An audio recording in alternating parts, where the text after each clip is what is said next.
Hello everybody, welcome back to Back Out of the Case. This is Skyfly44, aka Sex44, and today I'm going to be continuing to play Ratchet and Clank Size Matters. Now, before I actually said that I was going to do it, or I was going to try to do a part 14, showing off, for the most part, everything else about the game that I really didn't show off in this one. Like the other armor sets, all of the weapons upgraded and all that stuff. Well, I've come to a roadblock. That roadblock is the challenge mode final boss. I already don't like the final boss. The challenge mode version just cranked up the not the difficulty, but the frustration I felt at everything that made me frustrated about the final boss was cranked up and the challenge run, and I don't feel like going and beating him. So I think part 13 is going to be the end of it. I really do think part 13 is going to be the end of it. Oh yeah, by the way, I might have said it, I might have wondered or pondered on video whether I actually beat the game in challenge mode before. I highly doubt it now. I don't think I would have had the patience to go and beat that final boss. Though I will actually say, out of everything, the final boss, well, everything that was cranked up with the final boss, the only thing that was actually cranked down was the damage dealt. The damage dealt really didn't feel like it increased at all, but my health increased quite a lot, twice as much. So that was actually quite nice. But the boss's health, or what it felt like, was cranked up even higher, and I tried to get that shock rocket, that Titan, whatever the weapon's called, after it's upgraded. But I tried getting that thing upgraded to level 4, and I just couldn't. And I don't think I would be able to beat it without it. Oh well, that was my little rant. But I think I might actually die here in this video. Right around here. Yeah, right there. I think I got a direct hit from that. But one of the things that I generally like to do from Dreamtime onwards, especially in this level, is this is one of the final levels which you kind of, the concussion gun, Agents of Doom, the Lacerators, and the acid bomb glove probably kind of upgraded by now, but the other weapons that you get early in the game probably don't have that many levels on them, and this is the point in the game which is going to become trying to level up your weapons is going to be easy, but trying to kill enemies with unupgraded weapons is going to be getting difficult. So I generally like just staying here a little while and trying to get, especially the Lacerator, all the way, because the dual Lacerator is something you're going to need. More so than pretty much every other actual Ratchet and Clank game I can think of off the top of my head. The projectile weapons are the most necessary weapons to go and beat a boss with. Granted, something like the later on the B Mine Glove and the Agents of Doom aren't all that bad, but you're mainly going to be beating bosses with your projectile weapons, mainly the auto aim ones, so the Lacerators or the dual Lacerator, and the shock rocket and whatever it evolves into.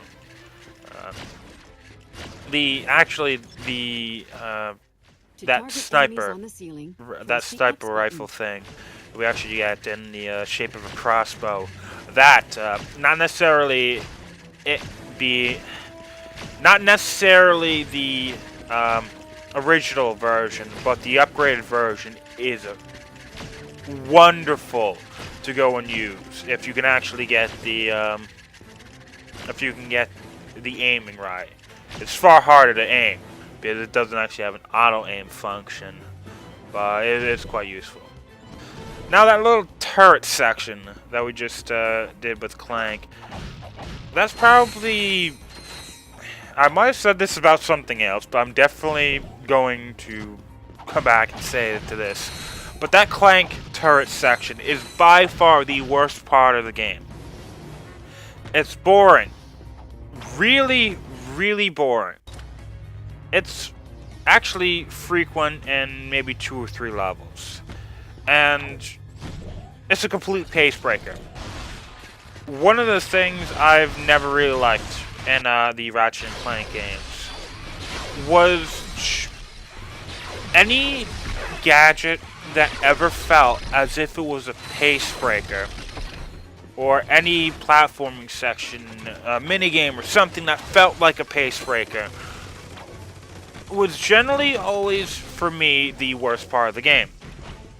Not necessarily for maybe the first run through, but if you're planning on going through challenge mode playthroughs, it's by far the biggest deterrent for continuing to play the game. Up Your Arsenal has the hacker. The hacker is by far, in my opinion, the worst gadget in the entire series. Mainly because it's, well, guess what? Probably the biggest pace breaker in the entire series. And not to mention, it also requires no skill and is utterly tedious and boring as all hell. But those Clank turret sections are close. Up Your Arsenal I actually played through nearly 4 times consecutively. At least at one point. There were definitely other times I played through it, like twice through, 3 times through, but never more than 4. I actually believe I was going for a 5th one that time. Well, I might have, but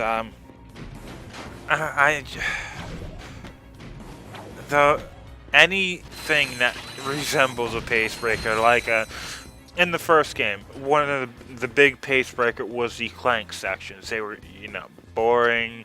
They take a little while, and you just want to get back to playing as Ratchet, getting through those, those platforming segments, the puzzles. Actually, I believe in a crack in time. I believe it might not be true. It might just be if you actually re-go through the levels. You can actually, in the Clank sections in the crack in time, I believe you can skip any of the puzzles that you've already done previously. I believe this might be on, consecutive playthroughs. But I definitely know within the same actual, if you're backtracking, going through one of the previous sections, you can completely skip all the puzzles, which is pretty nice at, getting rid of the pace breaker. But I don't know. This series is actually pretty full of it. But other than that, for what they try to get you to do in some of the challenge modes, I really think they should just get rid of some of the more boring parts of it, because it's always a deterrent. But look at this. This goes on for, well, it's definitely over a minute. Probably maybe 2 minutes? No, probably not 2 minutes. That would be unforgivable. But it definitely is something that goes well beyond a minute. There's no real reason it should be there. I mean, it's just to open up a door. It feels more like filler than anything else. But, This is actually one thing I found quite frequent in this game that really doesn't happen in other Ratchet and Clank games. And that's the fact that a lot of the actual enemies are... their AI is pretty much bound to a single room. Like right here, I can just stay out of that room. And they're not going to attack me. They can see me, but they're not going to attack me. That happens frequently. I remember a specific area in the last actual world, the last level, in which you get past all of the clones, and, well, there's no wall between you. It's a complete open area, and you get past a certain section, and they could be 2 feet away from you, and they're not going to do a damn thing. It's pretty pathetic. But I will say one thing: it does actually make going and killing them and trying to use weaker weapons to actually go and kill, so that they actually level up. It does make it easier. I'm not saying it's a bad thing, because it actually makes the game easy. It's just, it's interesting. Now, if this was actually one of my more casual runs, I probably would have also got the, I believe we have the B Mine Glove by now, or we may or may not, but I probably would have used some more of my other weaker weapons to try to go and level them up, but oh well.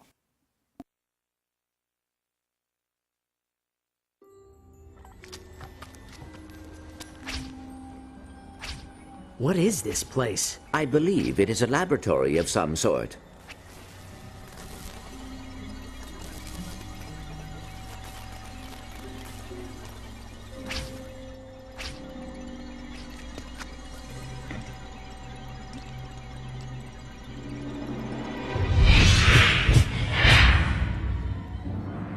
Nobody messes with me like this. We must leave before it is too late. Okay, so they were screwing with Ratchet somehow. Ooh, the final part of the Crystallix armor, which this is definitely the armor I very much enjoy using the most. This one has, actually the Crystallix armor is pretty much the last armor piece. The last armor that has a huge increase in its armor rating.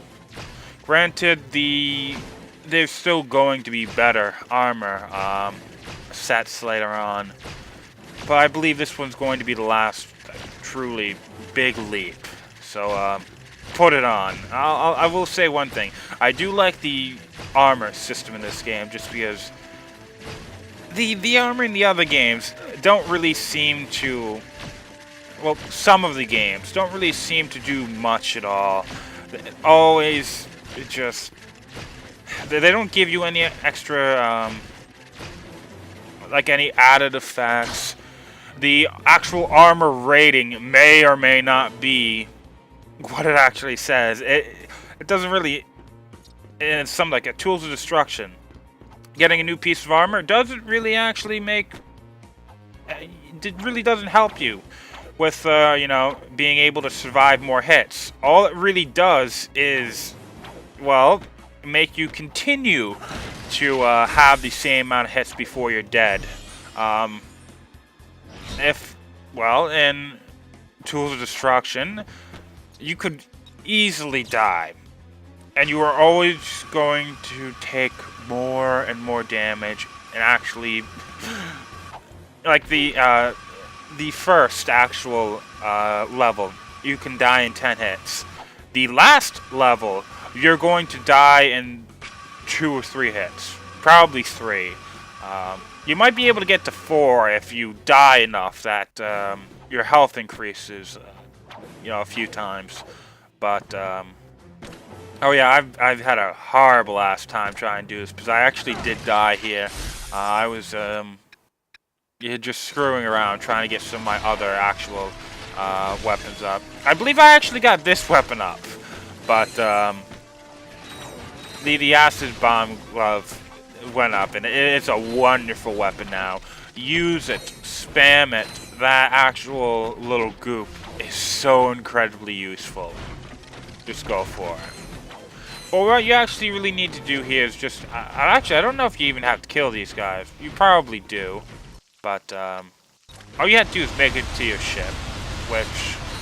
That, titanium bolt back there, if you didn't actually go and get it... I originally thought that you actually had to wait, but you can still actually go and get it later on. This station is about to explode. We must leave now. Here it is. Luna's last entry. The tests are complete, Emperor Otto. I'm headed to the city with the package now. Excellent. Are you sure the contents are perfect? Quite sure. We created one subject, and it took 26 of our best warriors to destroy it. How are things coming on your project? I planted the fake evidence. Quartz's weak mind is so easy to manipulate. I will contact you when the delivery is completed. Luna, out. I have the coordinates.